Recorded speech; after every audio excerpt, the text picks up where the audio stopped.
Predictions are dangerous. We absolutely need more inventory. The Fed doesn't actually have a lot of tools to regulate inflation. That cash has dried up. Wow, is my first thought, Bruce. If both parties don't win, it doesn't happen. The Real Look. Trending news.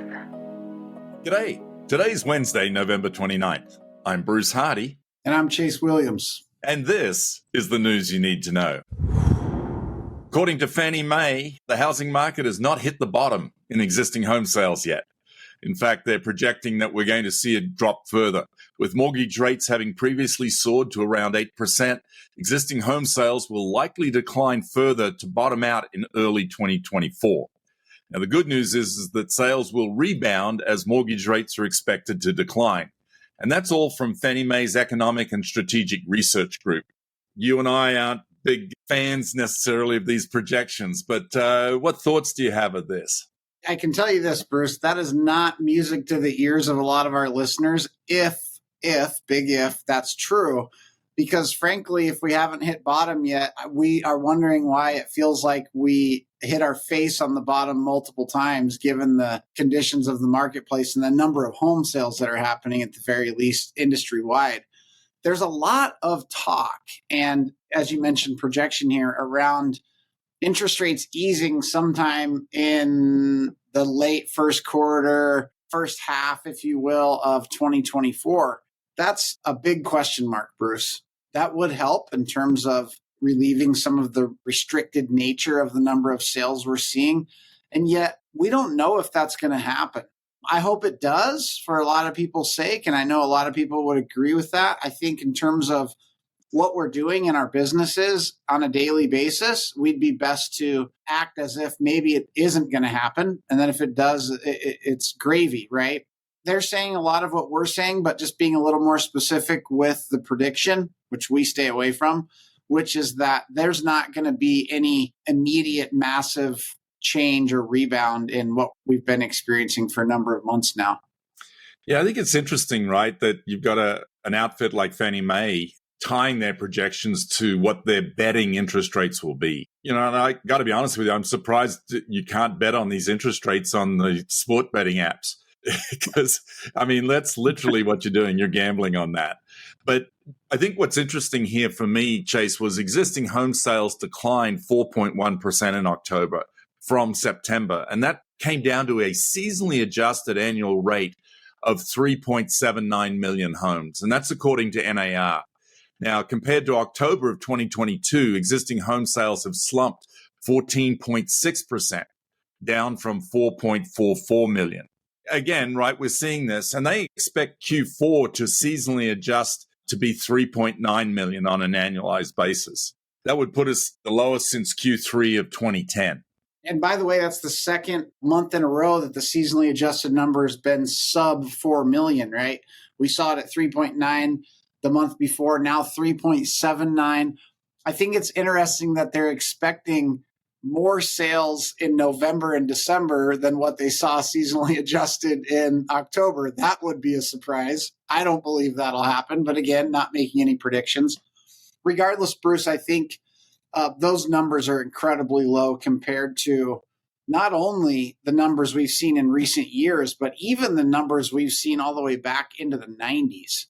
So when I joke around, it's really no joke around face planting on the bottom. It certainly feels that way, even if we're not quite there yet. I say that with no emotion attached to it other than to prepare the professionals listening for what they are in control of and what they need to be doing in order to get their unfair share of all the transactions that are still happening all around them in their local market. And you always do a great job of encouraging them to focus there rather than what's happening nationally necessarily, although I think it's important for those folks to stay informed. Right. Well, and it's interesting, right, because they are actually forecasting a mild recession in 2024 with a slight rebound in 2025. And really, this is based on the impact of what the Fed has been doing with raising rates, right? So they're expecting unemployment to peak at 5.4% in the middle of 2025, with core inflation trending towards the Federal Reserve's 2% target goal. which would say to me that we may see 2025 be somewhat recessionary because that's what they're describing there. What we also see here, Chase, is that they are constantly revising their goals, right? Every 3 to 6 months, they're saying, well, we said this, but now we think it's going to be this, right? Yeah, it certainly can feel like a moving target, right, Bruce? And to some degree it is. I mean, if we're just being honest, right? There's no exact formula or crystal ball or one of those 8 balls that like gives you the exact answer. They don't have one of those at the federal level. And if they did, it'd be about as accurate as one of those 8 balls that told you what the prediction was. They oftentimes use the language of soft landing. Yeah. And that is what everyone wants. The challenge is they rarely achieve it. And so that's, again, just being the realist here in the room. And I apologize if I'm bumming anyone out. I hope they achieve a soft landing too. And it isn't outside of reach. It's just not common. So it would be the exception rather than the rule. You know, trying to predict these things with specific timing, late 2024, early 2025, is also really tough to do. Well, Chase, some better news. While prospective homebuyers are grappling with still elevated mortgage rates, a growing share of Americans are enjoying being mortgage-free. In fact, in 2022, nearly 40% of U.S. homeowners owned their homes outright. And that's according to the Census Bureau data analyzed by Bloomberg. In total, 33.3 million single-family homes and condos were mortgage-free. And that's a 31% increase compared to the 25.4 million homes a decade ago. What's going through your mind when I share that with you? When I first heard this number, Bruce, which wasn't in this story, but it was in recent months, of the percentage of homes that were owned with no mortgage attached to them, nearly 40, I think it's 39%. I was mind blown. I had no idea, right? Which is why I've been sharing with people. This is why you pay attention to what the information tells you, because that was news to me. And there's opportunity there. There's a lot of people who would advocate just the security and the empowerment that having your primary residence and not owing anybody anything on it brings. And there's a lot of people that advocate for that at the right stage of your wealth building journey. There's others that say, hey, why the heck would you not have a 2.5% mortgage on some of that money to go and repurpose it? So it's one of those, you know, if you put 100 people in a room, 50 might argue one way and 50 would argue the other. But certainly the 39% isn't arguing for having a mortgage on the current rates and experiencing that opportunity. Right. And the financial freedom that comes with that. I thought this was interesting, Chase, and that is that people aged 65 years or older actually own 33% of the 84.6 million owner-occupied homes in 2022. And that was up 4.6% from 2012. So in 10 years, it's grown almost 5%. You know, I think the news in that piece of information is that we've got an aging population in our country. What's going to happen to those homes in the next 10, 15, 20 years? Yeah, exactly right, Bruce. There's going to be some of those folks that need to downsize, that need to be in a different facility, for example, maybe moving in with their children, something like that.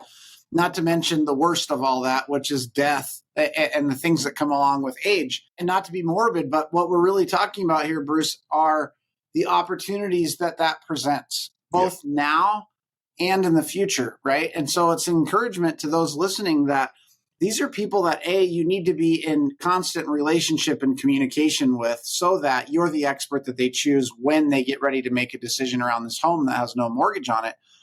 Also, you can be the expert that's giving them the options now for what they might do, even ahead of a life event that forces them, right? Like buying a second home or investing in real estate or even downsizing. Bruce, downsizing ahead of being forced to with health or age. Because those consumers, if they have enough equity to go and downsize and let's say pay cash for a home today, they're not rate sensitive at all. Because they're going to go from one home that they own free and clear to another home that they're going to own free and clear for all the right reasons for their situation. And they need a professional to help them do that well. As simple as that sounds, not everyone understands exactly how that process would go, or they've had a poor experience in the past. And they really need a professional, right? I'm going to guess that a certain percentage of these older homeowners, if you will, that own these homes free and clear, maybe have never even sold a home before. Maybe this is a home they've lived in for a really long time and they finally paid off the mortgage. And so selling it and buying another one is not something that they do all the time. And that's opportunity for a professional to help someone make the right decision, right?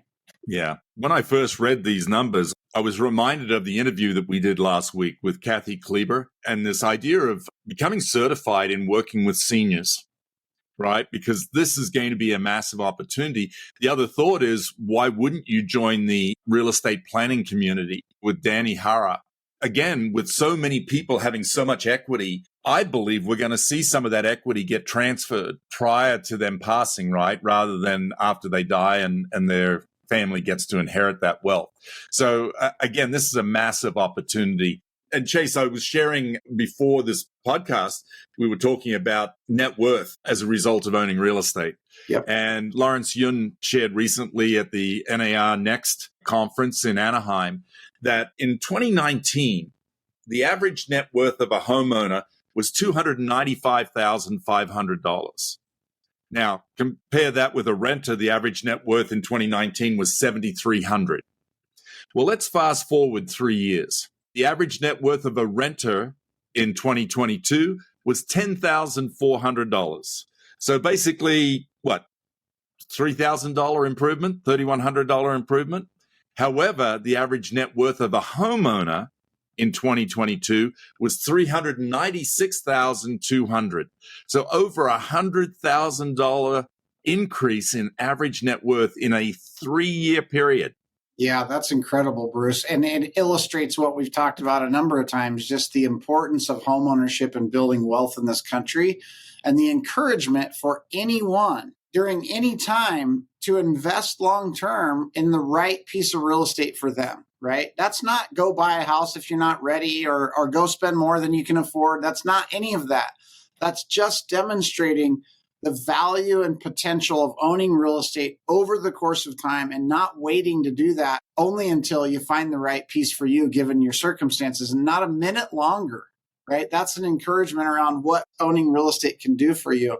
And I think given some of the conditions that we're experiencing, sometimes people start to think that maybe that's not true anymore. And those numbers illustrate the exact opposite. And by the way, long term, the difference will continue to grow and grow and grow and grow. I'm 1,000% confident in that. And I hope that we can implore that confidence onto those that it would be a great decision for, which is some of those potential clients out there for us, right? Absolutely. Changes are afoot, right? The industry's changing. Fathom Holdings is the latest brokerage to make a significant C-suite change. In fact, the firm announced that it has appointed its current president and chief financial officer, Marco, and I'm going to get his name wrong, Fragonal, as CEO.